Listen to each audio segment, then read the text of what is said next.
Jonas Valanciunas finally clears the air about his future with the Denver Nuggets, plus a change in the way the Indiana Pacers are going to be playing basketball. I'm Trevor Lane. This is the Basketball Bulletin. Right now, about 70% of you watching this, you're not subscribed. Let's fix that. Hit that subscribe button and turn on notifications. Joining me is Donnie Freeman. Donnie, the Denver Nuggets have had a great summer, made some really impressive moves. I think they've had one of, if not the best summers in the NBA. But the Jonas Valanciunas situation has been a bit odd with him wanting to go to a team over in Greece, despite being under contract with the Nuggets. It's good to finally have resolution on this so Denver can just move forward. Yeah, absolutely. I think that with this whole situation, I can understand it from both sides. Denver was looking forward to getting him in there. That's the whole reason they pulled off that trade, among other things that they've done in this offseason that we've talked a lot about here on the channel. But for him, it seems like maybe he's just kind of ready to move on from the NBA. But he's only got one more year left on his contract after this upcoming one, right?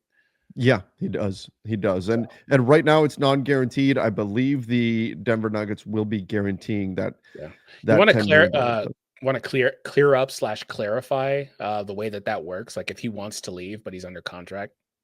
Yeah, if he wants to leave, but he's under contract, he does not get clearance from FIBA to actually go sign with another team. So as long as he's under contract with the Denver Nuggets, he could leave Denver if he wanted, but he would not be able to actually leave and go sign with anybody else. He would not be permitted to play on another team. He would have to actually get a clearance letter from the Denver Nuggets telling him that he's fine and good to go. And Denver wants him. Denver wants him on the team. They want him to be a big physical backup to Jonas Valanciunas, which I think he may be one of the best backup centers in the NBA there.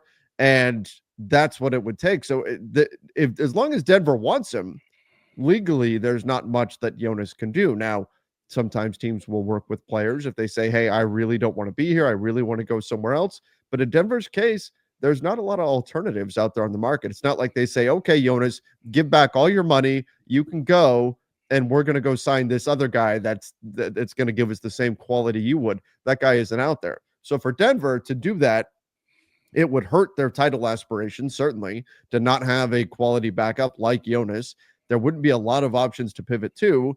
And I think that Denver specifically made that move because they are dreaming of this too big tandem with Jokic and Valanciunas. So I could see why Denver wouldn't want him to do that. And I think really, if I'm Jonas, there's reason to be excited about being a Denver Nugget. You just push back going to Greece by a couple of years, and there you go. Particularly if, and again, it hasn't happened as of yet, you can see on Spot Track, but if Denver is going to go ahead and guarantee that second year, $10 million on the next year, that could be beneficial to him too. Now, if this was a player option, this would be a different story, but it's not. This is non-guaranteed money. So he is under contract for 2 years here. But Denver, I think, is going to give him some certainty. Go ahead and guarantee that second year. And then Valanciunas knows he'll get that $10 million next year too. Yeah, absolutely. I agree with you. And on that, I mean, yeah, it's a little bit tricky because if he wanted to go somewhere else, like I said earlier, I can understand that. But I do like what they're trying to build here, and I think he has a legitimate chance to win a championship on this team. And maybe that is ultimately just all for the best. But yeah, they absolutely wanted to target him and put him on a part of this, make him a big part of this team, going forward. And here's what Valanciunas had to say about the situation. This is what he said. He said, I want to clear the air about my playing situation next season now that Denver has made their decision to keep me. I like that he said their decision because the truth is it's not his. He's under contract. It's not his decision on where he wants to go. He said the idea of playing for Panathinaikos closer to home was very exciting to me, but that will have to wait. I'm fully committed to honoring my contract with the Nuggets this season and will give it my all to compete for a championship. And that's ultimately, Donnie, if Denver wants him, this was the only place that this could go. Mm-hmm. Absolutely. If they wanted him, it's their decision to make ultimately. But like you were saying earlier, sometimes teams do kind of let these guys go, but Denver really is in a position where they don't want to have that happen.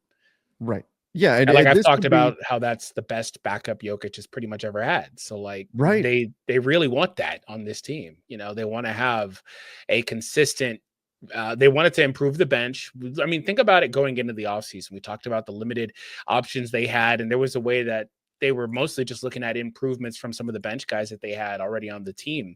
But they've gone out and they've improved that. They've brought in some guys that, yeah, we need to see what Bruce Brown is in 2025. Is he going to look like Bruce Brown the last time he was there? What's up with Tim Hardaway? But Valanciunas is going to be a very big piece for them off the bench. He's going to be probably their 6th or 7th man and get a good chunk of the minutes as well. So I also, like I said last time, I'm curious about like a double big situation against Houston. That could be a fun look too. But I don't think they're going to do it for long, but no, only could. like 5-6 minutes, but it would be fun to see it for sure. But yeah, I mean, I don't know how else to say it other than he's great as a backup for them. He's exactly what they needed.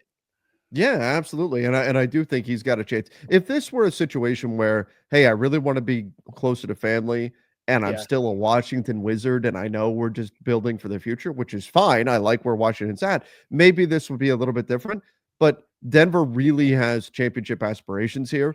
I think you can argue that they are the second best team in the West right now, and we'll see how the West plays out. I think it's going to be a very close finish in the Western Conference as it's been for the last few years. It's going to be a dogfight all the way through. But you could make an argument that he has a real championship possibility here in Denver. And so I think that's something where if you're the Nuggets, you got to hold him to that contract and say, we've got a chance to do something special here. We need you to stay.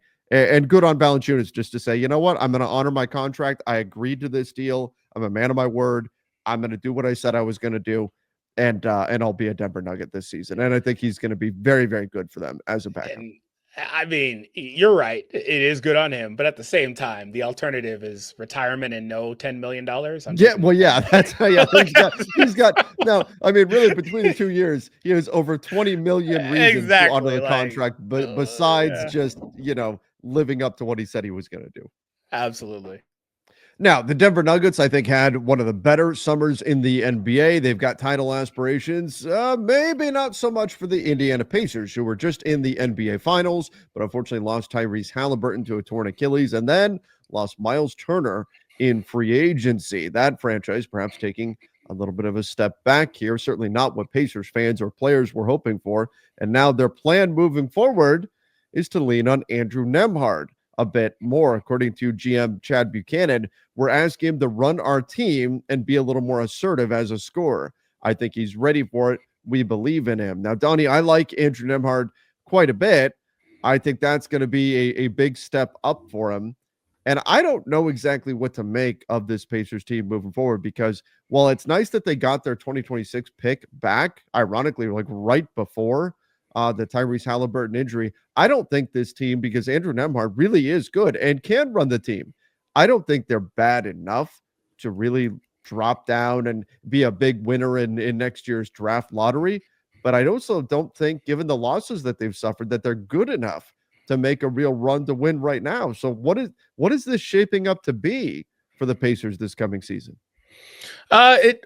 Firstly, it's definitely a gap year for them. They don't really have that high of a ceiling anymore because Tyrese is out, unless he miraculously comes back towards the end of the season and all that stuff. But I'm not gonna bet on that. But no. I think it's a gap year for this team. And so with that being the case, I mean, you look to establish continuity, you look to put the ball in the hands of your younger guys or your role player guys and see if they can, learn to make better decisions with the basketball, learn to play better with each other, get better off the court, things like that. You're just hoping for development and growth from some of these other players on the team that are going to play a big role for you. But ultimately, you're building towards the following season with all of that being the case. I think you're also, since you lost Miles, trying to figure out what's going on with the center stuff. Is Jay Huff enough of an approximation? Do you need more there? I think you're trying to figure that out. But I think on the draft piece front, if you can get a mid-teens pick, I think that's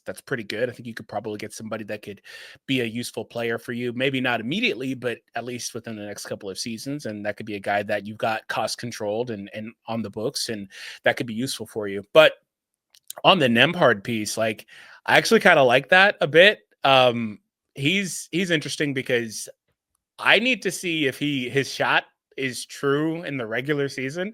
If you look at his statistics, he produces great in the playoffs. He's actually a playoff riser. His shot is blistering in the playoffs, which has been awesome. Yeah, but in the regular season, it's not so much there. which is actually pretty interesting. But I do like what they have in him. Hard nosed, great defensive guard, one of the better ones in the NBA, in my opinion. Can guard 1, 2, some 3 as well. Good secondary playmaker, but they're going to put the ball in his hands. And I think with him being somebody that's primarily been in that secondary role on this team, they play him a lot alongside Tyrese in that backcourt. He's going to get an increased usage. And with that increased usage is going to come opportunities for growth. So they're just hoping to come back better the following season. What the key is that it can be a gap year in the sense that maybe you're not going to be right back in contention. Hopefully you can find another big. They're going to play center by committee this coming season, but the hope is that you don't truly make it a lost season. And the development and growth of Andrew Nembhard and putting the ball in his hands can be a big step forward for this Pacers team once Halliburton comes back and is ready to roll. You look financially; they've committed to Nembhard. They've got money on the books for him moving forward here. Nembhard at 18 million this season, 19 and a half, 21 million, let's call it after that. So the way you make this not a lost season is by getting that development and getting those reps for a guy like Nembhard. Find somebody if you can in the draft. Try to find and develop your next center with Miles Turner now on the way out. What are you going to do there at that position? Pascal Siakam, is it ideal at age 31 that it's kind of a gap year for the Pacers? No, but I still think this team can be in the mix. They can be a team that's top 5 in the East potentially. I think that's probably their ceiling. I don't know right that now. you want that. You may get to a point with this team where you don't want that, and you decide maybe let's sit some guys, to try to. There's an argument that getting them more playoff reps wouldn't be bad, but they're a team that's coming off the finals. Like I don't. And that's where do you look at, they bring back James Wiseman, could you give, hopefully he recovered, man, what is going on with Achilles lately, but James Wiseman recovering from a torn Achilles last season, they were really high on him. Do you give him more reps? Do you give him more opportunities? Right. And maybe you find something there like that's going to be, I don't think they have to figure it out day one, but figuring out who your center is going to be moving forward is going to be on the to-do list for the Pacers. And you're right. Like, if the season gets off to a slow start, maybe they do start taking their foot off the gas a little bit. Maybe they do look to move on it from some contracts and open up some future flexibility and then try to retool things before Halliburton returns a year from now. Yeah. What's the deal with Pascal? Like, I'm really curious about Pascal. What's the deal with him? He's on the books. Yeah, he's on the books for another 100 million after this upcoming season. He's 31. I got to look at his date, but he's probably going to be 32 by the season's end. Going into the following season, couple years left on the books. I'm curious about that. I mean, this team he's not exactly on the same timeline, but it's not like he's too far out of it. But a lot of their rotation guys are 23, 25 in that area. So he's definitely a bit older. I mean, by extension, that extends to McConnell too, but I'm not as worried about it. But I do wonder about that. I wonder if they come to a point with Pascal where they need to move him. I don't think that they should. I don't think that anything's happened to tell me that would be their way that they're going to go. It's just something I wanted to spotlight. I think he's been great for them, and he's largely been a huge part of what they've done over the last couple of seasons. Well, they need to be careful. It's similar to the situation with the Boston Celtics, and not just because of the same injury with the torn Achilles, but similar in that what you don't want is next year, a year from now, Halliburton to come back and say, what happened to my team? Where is everybody? Everybody's gone. I don't have anybody to play with them because you decided to tank. I don't think necessarily jettisoning all of the talent on this roster to go into a full tank to try to win, win the draft lottery this year is necessarily what you want to do. If you do find yourself in a spot where Orlando is better, Detroit is better, Atlanta is better, and suddenly the Pacers see themselves in the play-in, well, you know what? Maybe on that off random Wednesday night, Aaron Nesmith stubs his toe and you say, you know what? Why don't you take it easy tonight? Why don't we rest you up a little bit? Why don't we make sure that big toe is all healed up for you, right? Like that is what I could see the Pacers doing. Now, some guys, maybe it's an Obi Top and something like that, like some of the longer term salary that maybe is more of a peripheral piece they could look to move on from as well. But I think it's important that they do keep some of these core pieces in place because it needs to be a gap year, not a gap couple of years, because they are going to be getting Halliburton back, and you want to be able to get right back up there to the top of the Eastern Conference once he does. So I could see Siakam being a guy who, like anybody else on the roster, hey, your back's a little sore tonight. Okay, we're going to take a rest, but they'll play it out because you never know. This is the plucky team that finds ways to get it done.